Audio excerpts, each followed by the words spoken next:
life and business questions. I am your host, Samuel Levine, so make a decision and take action now.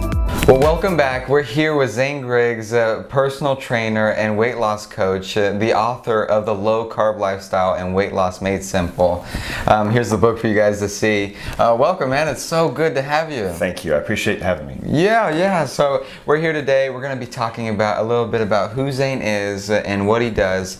Like I said, he's a personal trainer and a weight loss coach. He's done a few things in the past, but now he is helping people in their everyday lives live a better life and enjoy each and every day. So let's dive right into the questions. Great. So tell us a little bit about you. Tell us about who you are, your family, and stuff like that. Well, that's I'm a little older than you, so that's a longer story, but I'll try to keep it short. So we've been living here in Nashville area for about 21 years. Okay. But I basically married with 4 children with quite an age range, ranging from like 7 to 23. So we've got quite a dynamic busy house. Yeah, busy house. The 23-year-old is fortunately moved on. She's doing her own thing, comes to have dinner, and then goes home, which is great. But we still have a few at home, and a college kid, a high school kid, and one in elementary school. So it is a dynamic that is keeps us on our toes. Yeah, definitely. But I've been in the fitness industry for a little over 21 years. Okay. And working with people, and really that has done, like you said, a few things on the side, and a few things along the way, but that has been the passion to really figure out what is effective, what really works for people, because I just found that the guidelines that I learned coming into the industry didn't work for everybody, didn't work for most people, and were just overall ineffective for anyone over the age of, say, 30, which a lot of people left out of the loop there. So that has really been not just working with people, but really figuring out what works and the biochemistry behind it. Oh wow, that's really good. And business is tough. To be honest, it's hard to be in business. For yourself. Yeah, if you are having to lead gen and run the social media, adding another aspect of business you have to pay attention to. It's a great tool, but it's time consuming, and knowing what you're doing is sometimes a guessing game. So it has been a learning curve. Well, and it's a full job in itself. Like keeping up with all the business aspects, like you guys probably know, it's a lot of work. And so that's kind of why I wanted to bring him on today, so you can talk a little bit about that. And so how do you deal with the stress in balancing work and life and family? Balance. Well, I it's funny. I think balance is really that word's used a lot. I don't think it's something that's actually achieved. I think it's something it's something that's mobile. So it's you're in constant movement. I don't think it's, again, not something that's, if everything's still, if nothing's moving, then maybe you can get some balance. Yeah. But I find that impact is made in extremes. And extreme points. If everything is just kind of middle of the road, mediocre, not a lot happens. And so it's the extremes. That's where I think I would not begin to say that I figured out how to balance it extremely well. But knowing that in order to make an impact, I have to go all in one direction, and then be ready to pivot and come back and go from business to family and be all in there. So I think more than saying I've got it all balanced, it's just that when I go into it, I try to be completely focused on that area enough to make a strong impact. And then when it's time to be, whether it's family or personal time, it's be all in, be present, and not have a divided attention. Yeah. And it's difficult to balance it all. You got work late at night, and it's hard to do it all. And so, do you ever get tempted to keep working even though your family's at home, even though it's late at night? Are you ever tempted to keep working? There's plenty of that. There's plenty of that where I just I say. I have to talk to my wife, honey, do you mind? I've got to get this done so I can, because tomorrow is an early start, so. And there's give and take. I mean, she's also very much working. She has a online platform, and so there's times when she works from home. Yeah. And we have to have some give and take there with attention for kids, practices, dinner, whatever it is that's going on. It's a machinery that all the cogs got to work together. Yeah, a lot to juggle in a short amount of time. So yes, it is. That's cool. That's awesome. And so how did, I know you're in the health industry, and like we said, personal trainer. How did you get started in that? What made you want to get into that type of business? Well, no, early on I was in modeling industry for a while, in my 20s, and so health and fitness was something I just would kind of study on the side. Something I started getting into and reading about, and I found that every time I ran into a trainer, I was asking them 20 questions. I was just constantly, oh, you're a trainer, starting conversations, asking questions, and realize, this might be something I want to dig into myself and do myself. And so that's really what led me into that industry. I just I said, well, I'll start with getting a certification, working at a gym, and it just kind of snowballed from there. That's really cool. And so his company is called ZFit, and he trains different folks on how to live a healthier life, no matter what your age is, and that's what's really cool about it. Like you mentioned, he did modeling before, so how did you go from the modeling world, that tricky world that it is, into what is now a fitness company where you help and train other folks? Well, it was a deliberate exit. So I had finally had enough of the modeling industry. It was great for travel when I was young. It was great to see the world and get out of the little town I grew up in to kind of expand how I understood the world and get around other people and really helped me figure out who I was and what direction I wanted to go in, because I just felt kind of a little lost, or undecided. And so when I figured it out, I basically just went all in. I kept a little spinning. It's like knowing that I had a foot out the door. It was just a matter of prioritizing. Okay, I'll take this job. I can start looking in a different direction to start replacing it. And once I was able to move forward, it was I had to put all my efforts into moving forward with weight loss and fitness, because that's my future. And the modeling was, took a place where it was, just kind of came in where it made sense. But I couldn't let it get in the way of where I really wanted to go. Yeah, that's really cool. And I love how you bridged it so well, because that industry is rough. It's difficult to kind of get out of it, try to start something new. Obviously running a business is rough, and so that's hard. So what's your favorite part about business? Oh, well, that has its ups and downs, doesn't it? Yeah. Business for yourself. My wife and I both have been very passionate about being self-employed from the very beginning. We just both have had that. It's one of the things we really had in common was a desire to be self-employed, even though we haven't always had that benefit. When there were times when things had to be done, but I think we like the upside, like the feeling there is not a ceiling or someone else telling you your value or your worth and saying, this is what I'm going to pay you, and it's kind of here's as far as you can go in my company, because that's just what I have room for. And even though it takes a little more work, sometimes you feel like you don't want to take a 40-hour job because you want to work 80 hours for yourself. There's still that feeling of freedom and upside to make the decisions about your hours, your family, when you're going to work. So with the dynamic of our family, we have been very involved with our kids, with sports, with traveling out of town for club sports and other events. It's been great to have that freedom to be able to do that together.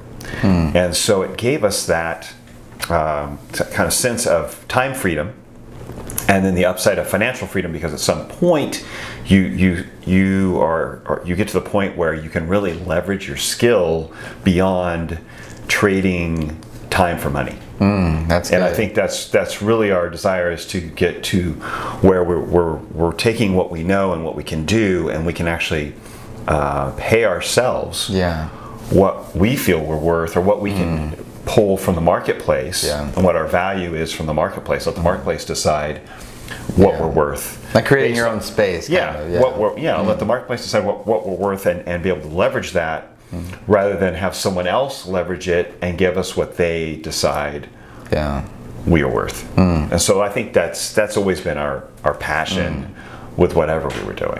And it's hard to find like a spouse, that has the same passion that you have, like that is very unique. I just got lucky. I mean, no, we really, I mean, you could say we push each other in that area. It's not competitive, but it's because we're both looking, we have different strengths. We have very different strengths. We have 180 degree strengths. And so there's times when, we can look at each other and think, especially at the beginning, think, oh, come on, why don't you see this the way I do? And it took time to realize, okay, we have opposing strengths. That should be something that we utilize and can work from each other, basically help each other in a different point of view, but still with the same goal. But you're right, it is a very unique situation where we can be supportive of each other, and at the same time challenging and looking like, have you read this book? Oh, this was a great one. So we're constantly giving each other like reading material. Check this out. Hey, you should see this is going to work for you. And sending posts, or sending blog posts, or blog podcasts and so forth. So it is kind of, I guess, unique in that in that way. And so that's hope for you guys out there that are an entrepreneur and you're trying to find someone that is just like you. He has it right now. So and in that one way, just like me, in that one way, we really are like, it's but that's great, because you can balance out each other's, strengths with and weaknesses, So it's good. Well, and for those of you who are married, now you know that if your partner drives you crazy, that you can still work together in business. So in your marketplace, because of the industry that you're in, what really makes you unique? How do you set yourself apart instead of kind of blending in with everyone else? Oh my gosh, that's actually it's a struggle and a strength at the same time. Most of my messages, and I keep digging in deeper to it because I find them more value now that as I get older. But most of my messages are counter to the guidelines, or counter to the general health and fitness guidelines and what's in the textbook, and what many of my co-workers and peers actually believe. Because I really dig into things like fasting, intermittent fasting. The buzzword now on social media is autophagy, with just using fasting to recycle old damaged cells and generate new ones. Something you do very, very easily at your age, when we're young, but as we get older, that slows down. And so it's using really fasted workouts. I've been promoting low carb for probably 8 or 10 years. I've been playing with fasting myself for at least 10 years. And I'm really finding that as I get older, those things are more important. And so talking to an older clientele about how to be, have really optimal fitness is really something that maybe they didn't think they could do. But as far as what differentiates me from my other co-workers is that a lot of them they were scared of low carb for a long time. Then low carb became more adapted, but more accepted, I should say. But then fasting is like the F word in fitness, and so some are afraid, oh, you're gonna burn muscle, you're gonna and there's a fear around it, and yet it's one of the most powerful things I've come up against to use, not only for weight loss but for just improving overall health, longevity, disease prevention, lifestyle disease prevention.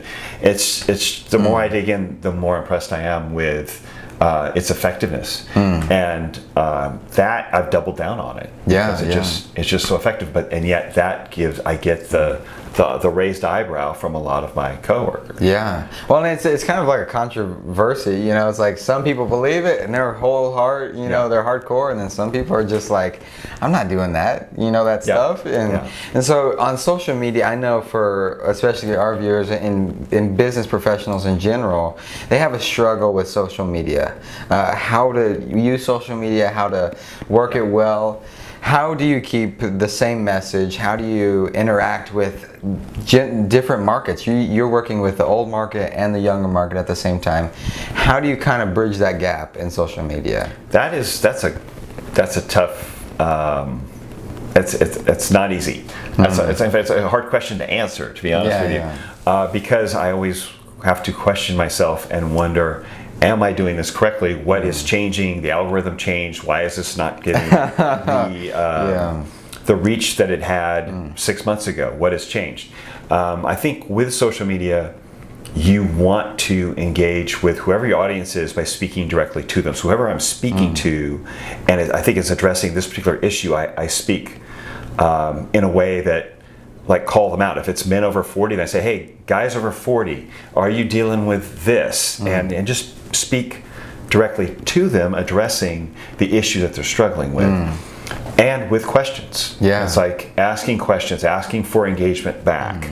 And then as far as little tricks with captions, I mean, you want line breaks, emojis, all the things that break up the eye, so they're not just looking at text, like a magazine article. That's not very interesting. That's not going to draw someone's eye. You want a pattern interrupt to get their attention, so as they're scrolling, they don't scroll past you. Something's got to catch, whether it's movement, whether it's something sort of entertaining, because education is not always interesting, and that's why I'm trying to educate to draw someone closer to me so I can help them. But it's not always the most eye-catching when they're on Facebook and they're looking for, cat videos. So how do you compete with cat videos? It's hard. Like, they're so cute, right? And the new statistic is now 3 seconds. You have to capture a person in 3 seconds to get their attention. If you can't do that, then you lose them. And so I think that's something that you did a great job with, is you're able to engage your audience in multiple ways and still have them enjoy your content without big old bodies of text. That is the struggle. And I've engaged coaches. I've hired social media coaches. Say, hey, how can I improve this? So I'm always looking for outside help, hiring a coach, or getting someone to reading a blog post from someone who does that. Always learning. And basically, that's it. With social media, it's going to keep changing. And so you have to keep learning. You have to learn how to pivot. So I would say it's just, there's no one way. How do you do? It's like you got to keep up with it. Well, and it's true. It's always moving forward, and that's why, if he can do it, you can do it. We can do it all together. And it's an industry that we have to be continually growing into. And so, what were some obstacles that you faced in your industry, in your business? What were some obstacles that you had, and how did you overcome them?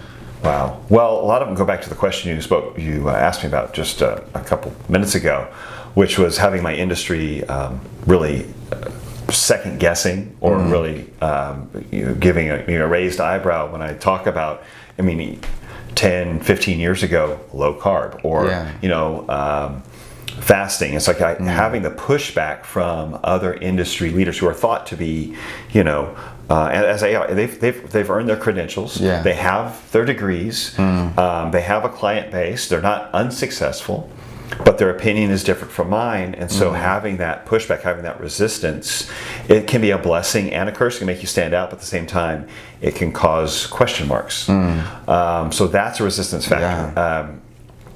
Social media and trying to create an online platform where you can service people that is traditionally a one-on-one, face-to-face sort of service, and be able to let people know, I can help you over the phone and online in a way where you will still get the benefit of what I know, and you just put it to work. So being able to transition toward, for the sake of leverage, an online platform, an online service. I think the most difficult thing with my business being a one-on-one kind of thing is, it's easy to run out of time very quickly. And you're still trading time for money.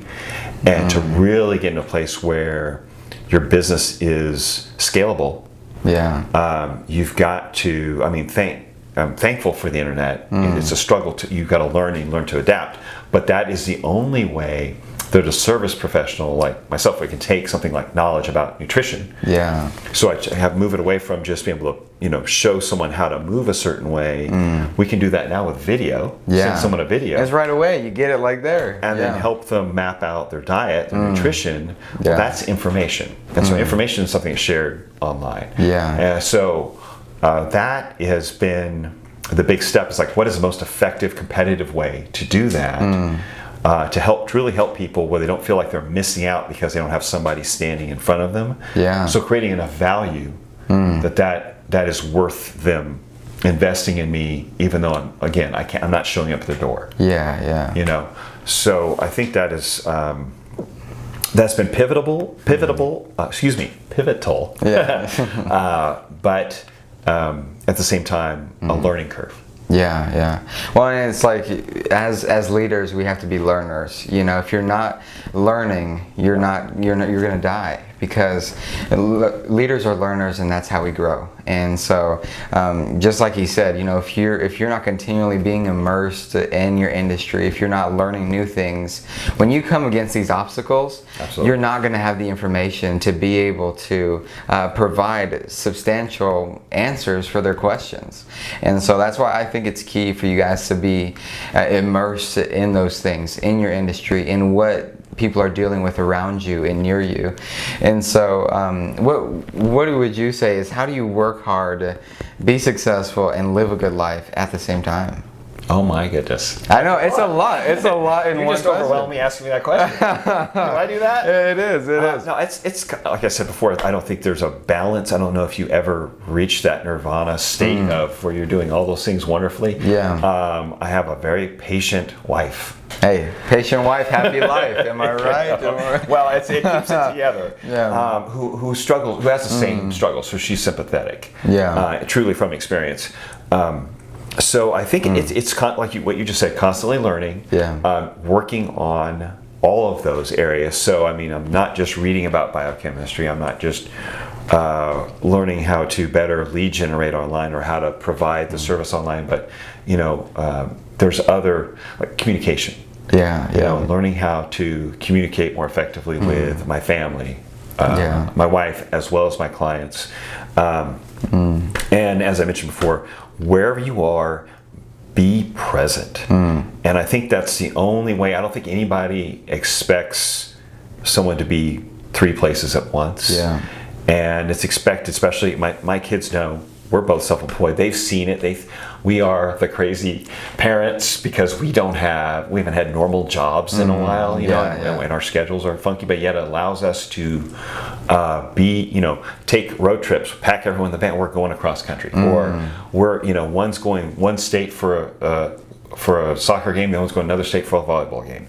So we can do that because the family is like, well, that's just how it is. Is it perfect? By no means. Do things fall apart? Absolutely. But that's just life. Well, and you guys heard it right there. It's not perfect, and that's the big part. Is when we want to create our life so perfectly, but when we do that, it just gives us stress, makes us overwhelmed. We feel very burdened inside, and so I think that's one of the big things for you guys. And like you just said, is you can't do it perfectly. So give yourself some grace, give yourself some space and time to do that. And so. What were some power players in your life? What were those people in your life that made that impact, that made that difference?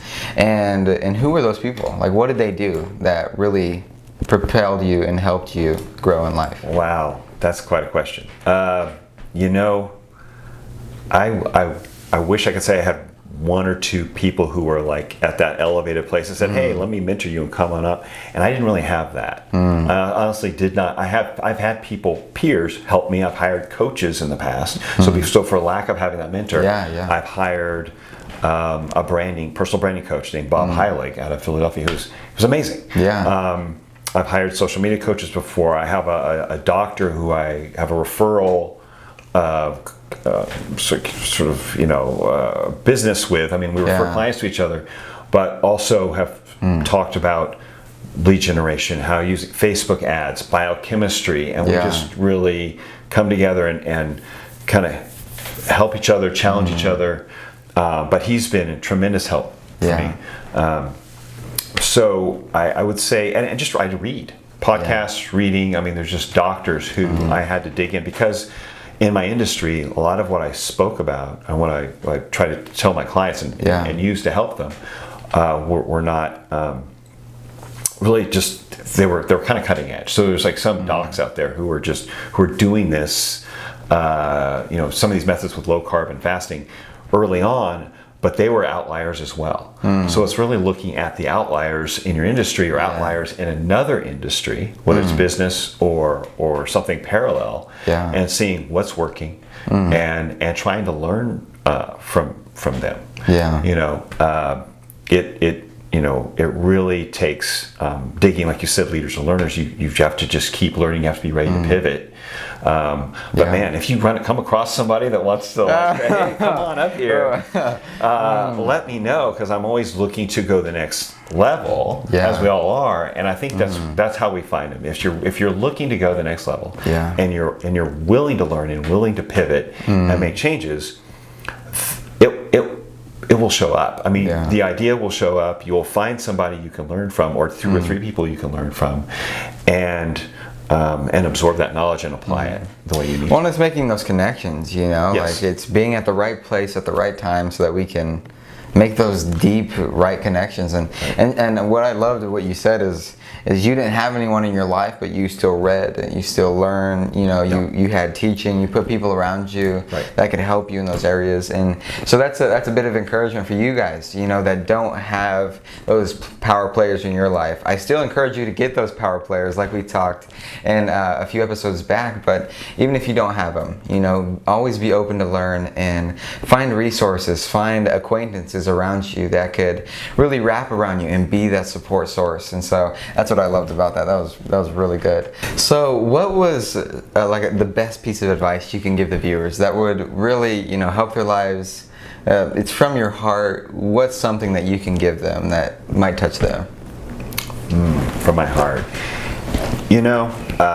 throughout the course of this journey, I've been on, whether it's fitness and business, had a lot of naysayers, had a lot of people warning, and I'm always open to learn from other people. But at the same time, I'd say, once you've decided on a path, that's your path, don't let somebody else intimidate you away from it or try to talk you out of it unless they're ready to pay your bills for the next 10 years. Amen, right? So, I mean, you have to live your life. You make your decisions. You're the ones going to do the sacrificing for it. Don't be intimidated. I love that. That's great. So that's encouraging for you guys. No matter what it is, don't be intimidated. Keep pursuing it. Well, that was such a great piece of advice. Like you said, no matter what people try to tell you, no matter what someone says you're doing wrong, you got to be confident in who you are. Be brave in what you're doing. And like you said, if they ain't paying your water bill, don't worry about them, forget about them, move forward to what you're going to do. Absolutely. Because you have an important job that you guys are trying to accomplish, and so that was great. So don't forget to go buy his book, and how can they find you? Like, tell the audience how they can. Okay. Well, the book's on Amazon, so it's easy. If you search my name, Zane Griggs, it's probably easier than searching that super long title. But it's low carb lifestyle, weight loss made simple. It's kind of long, but it's so Zane Griggs is the best way to start searching for me. On Instagram, it's Zane Griggs Fitness is my handle. Facebook, it's Zane's blog, but if you just do Zane Griggs, I'll pop up there too. And on YouTube, it's YouTube / Zane Griggs. Hey, I tried to grab those as quickly as I could. Yeah. Fortunately, it's not. I'm not John Adams or something like that. So, I agree. Well, thank you so much for coming on the show. We are so glad to have you, and I know the audience is too. So go buy his book, and we'll talk to you guys soon. Thanks. So see you later, man. This show is your show, the show that is about your life and business questions, and we're here to help you. You know, if you have a comment, you have a question, always feel free to send it to us. The email is sl@samuellevine.com, or you can send us a voicemail at 615-861-1315. But there's a new show every other week, so don't forget to subscribe. But remember, make a decision and take action now to reach your next level.